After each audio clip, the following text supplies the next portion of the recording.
Good afternoon and welcome to Williams Dog Training Company. We're here today with Fred and Izzy, and what we're going to be demonstrating for you today is Izzy's ability to understand and respond to her obedience commands, the corrections and motivations that we use while we're working with her, and the training equipment that we're using. Fred is using a regular 6-foot training leash, and he's going to keep the bulk of that leash folded neatly in his right hand, leaving his left hand free to give the correction. And the correction that we give is a tug and release on the training collar, which is the second piece of equipment that we're using. Izzy has been fitted with her own personal training collar, and we will be sure to show you how to properly put that collar on and use it during your one-on-one lesson. Now, as you can see, Izzy is sitting very nicely on Fred's left-hand side, which is where all of our obedience training takes place. The first command that they're going to demonstrate for you is heeling, and heeling is proper walking on a leash.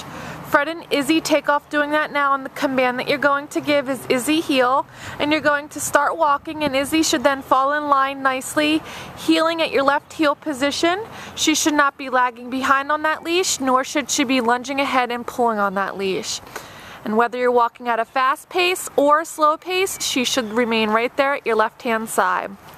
Also incorporated into our heeling exercise, which you will see throughout the video, is an automatic sit, which you just saw right there, so that anytime that you are out walking with Izzy and you stop, she should sit nicely right there at your left heel position. Good job.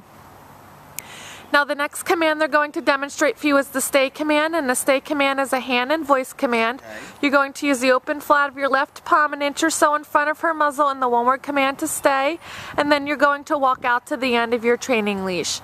Now Izzy should remain seated in this position throughout the entire command and should not break. This is a great command to practice frequently throughout your day to help build up her ability to sit and stay for longer periods of time. When practicing at home, start at 1 minute and increase your intervals, working up to a total of 3 minutes for your long sit-stay. When Fred returns back, he's going to walk all the way around counterclockwise and behind her, returning so that she is on his left-hand side once again. Great job. And he gives her a little pet on the head there. It is very important to keep her motivated when working her through her commands by using lots of positive reinforcement. This can be accomplished through physical praise, by petting her, or verbally praising her and telling her she's a good girl. So now they're going to demonstrate the sit-stay for you again. Open flat of the left palm in front of her muzzle, the command to stay, out to the end of the leash. Now they're going to demonstrate the recall or the come on command, and for this command you're going to give the command Izzy come. Izzy, come. She should then come in and sit nicely right in front of you. Make sure you gather your leash as she comes in, and then heel her around the back of you, returning her once again to your left-hand side where she should sit nicely. And they'll demonstrate that again. Leave her in a sit-stay, walk out to the end of the leash. Give her a moment to hold that sit-stay, and when you're ready, give her the command, Izzy, come. Gather your leash, as Fred is doing. Make sure she sits. Good job.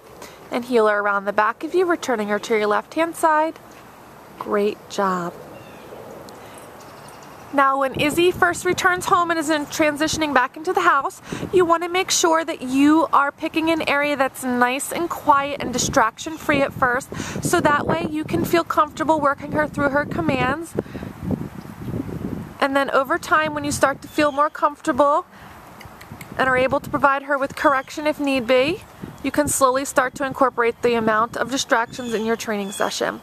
The next command they're going to demonstrate is the down from a heel position. Again, use the open flat of your left palm, but this time straight down towards the ground, and the one-word command to down. Then give the stay command and walk out to the end of your leash. With the down stay, she should remain laying down throughout the entire command and should not break. Again, another command you want to make sure you're practicing frequently throughout your day to help build up her ability to down stay for longer periods of time. With this command, start at 3 minutes and increase your intervals, working up to a total of 5 minutes for your long down stay. Excuse me. Returning back, once again, clockwise, all the way around and behind. Turn so that she's on the left-hand side. Great job. I will demonstrate that again. We also suggest that you set aside about 10 to 15 minutes every day for the first couple of weeks that Izzy comes home so that you can practice her commands with you. Practice does make perfect. And will help again with the transition back into the house. Fred leaves her in another down stay for you. He's going to let her hold that, and then he's going to demonstrate the recall or the come on command from the down position this time. Izzy, come. She gets up, comes on in, sits nicely. Such a sweetie. Izzy. Good girl.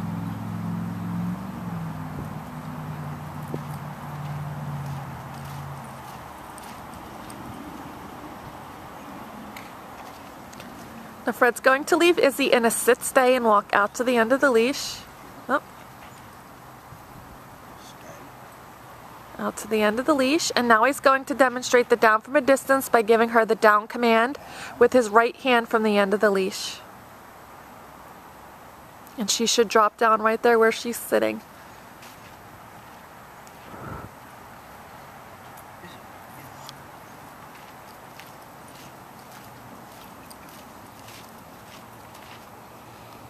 Now what Fred and Izzy are about to demonstrate for you is a little sample of our advanced off-leash training.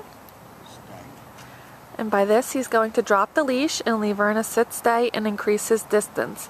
Now this is something that you can work with Izzy in the future. If you're diligent with your on-leash training at first, you have to make sure that she's completing all of her commands for you all the time on her training collar and her training leash. And once she's successfully doing that for you, you can then start to drop the leash and slowly increase the amount of distance between you and Izzy. Again, you want to make sure that you're leaving that leash on, you're just dropping it. So that way if you need to correct her, you have a handle. We've demonstrated for you today all the obedience commands that Izzy has learned here at school. It's been a pleasure working with Izzy, and we thank you again for choosing Williams Dog Training Company as your personal dog trainer.